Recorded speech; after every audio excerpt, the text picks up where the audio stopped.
ये power play.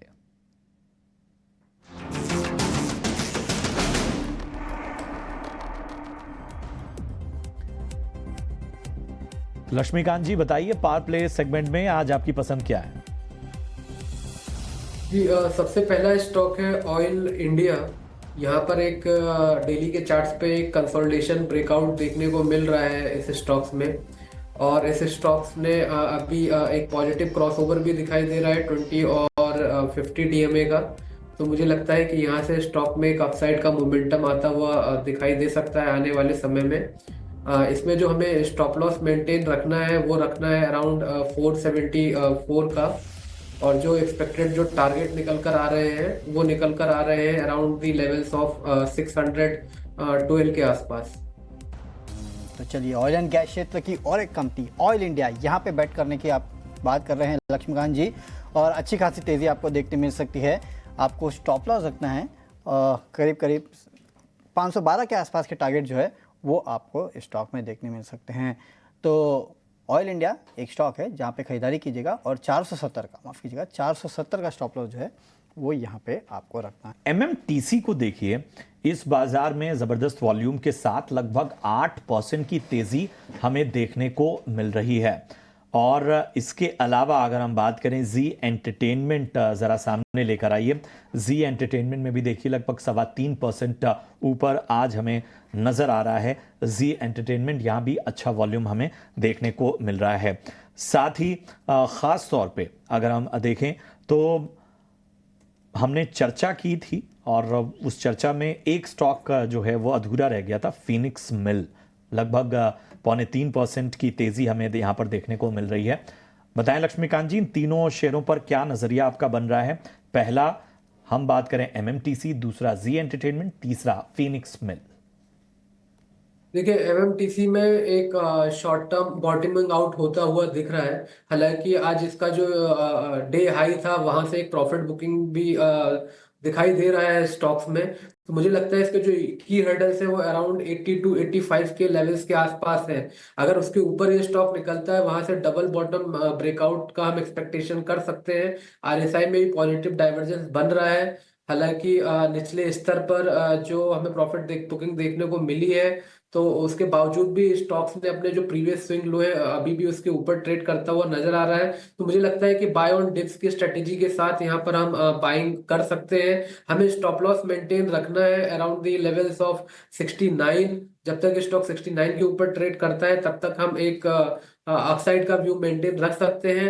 हालांकि जो मेजर अपसाइड ब्रेक थ्रू हमें मिल सकता है इस स्टॉक में वो मिलेगा 84 के ऊपर। एक बार ये 84 के ऊपर सस्टेन करता है देन आफ्टर वहां से हमें 96 से लेकर 100 के भी टारगेट हमें एमएमटीसी शो कर सकता है।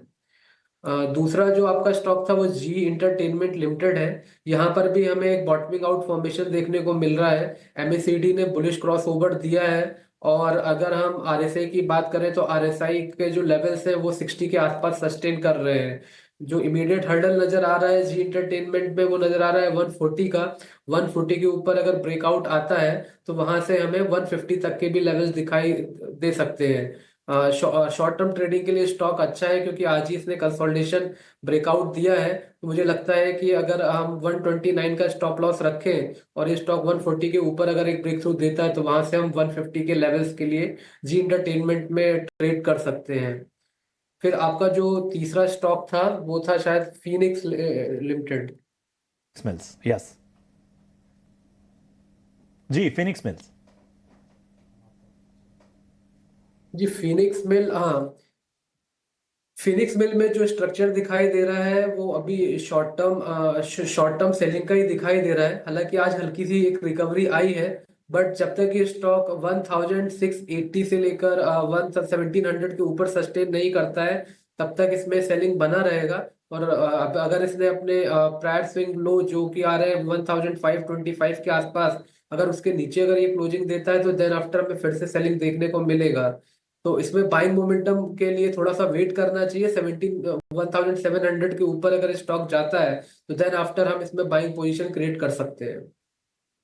100 का लेवल जो है वो स्टॉक के लिए काफ़ी अहम है, और ये स्टॉक उन 6 स्टॉक्स में से है जो कि 31 जनवरी से एफएनओ का हिस्सा बनने वाले हैं। तो कहीं ना कहीं वो जो थीम होती है कि एफएनओ का हिस्सा बनने के पहले मार्केट या स्टॉक में थोड़ा बहुत इंटरेस्ट देखने मिलता है, उसी तरह का इंटरेस्ट जो है इस खबर के बाद स्टॉक में देखने मिल रहा है। और एनबीसीसी भी देखिए आज करीब करीब आधा 1% के आसपास की तेजी के साथ ट्रेड कर रहा है।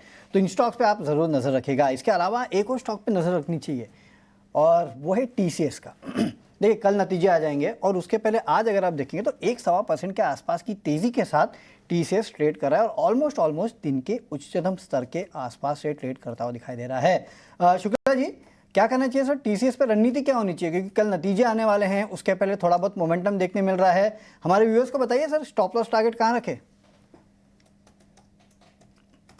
ये टीसीएस में अभी कुछ दिनों से फिलहाल हमें अच्छे खासे करेक्शन देखने को मिले थे और कल ही इसने अपने 200 डीएमए के लेवल को भी ब्रीच किया था। हालांकि आज ये अपने प्रायर स्विंग लो को होल्ड करता हुआ दिखाई दे रहा है और अगर हम इसके जो प्रीवियस रैली देखें तो वहां पर अभी भी ये स्टॉक अपने 61.8 फिबोनाची रिट्रेसमेंट के ऊपर ट्रेड कर रहा है। हालांकि जो अपसाइड की जो बाइंग हम एक्सपेक्ट कर सकते हैं 4200 के ऊपर। एक बार ये स्टॉक 4200 के ऊपर निकलेगा देन आफ्टर हम इसमें बाइंग पोजीशन लेने के बारे में सोच सकते हैं। अदरवाइज एक शॉर्ट टर्म पुल बैक भले ही आएगा लेकिन ये ज्यादा दिनों तक टिकने नहीं वाला है। सो अगर जब तक ये 4200 के ऊपर अगर हमें वीकली क्लोज मिलता है देन आफ्टर हम इसमें बाइंग पोजीशन क्रिएट करें तो ज्यादा बेहतर रहेगा।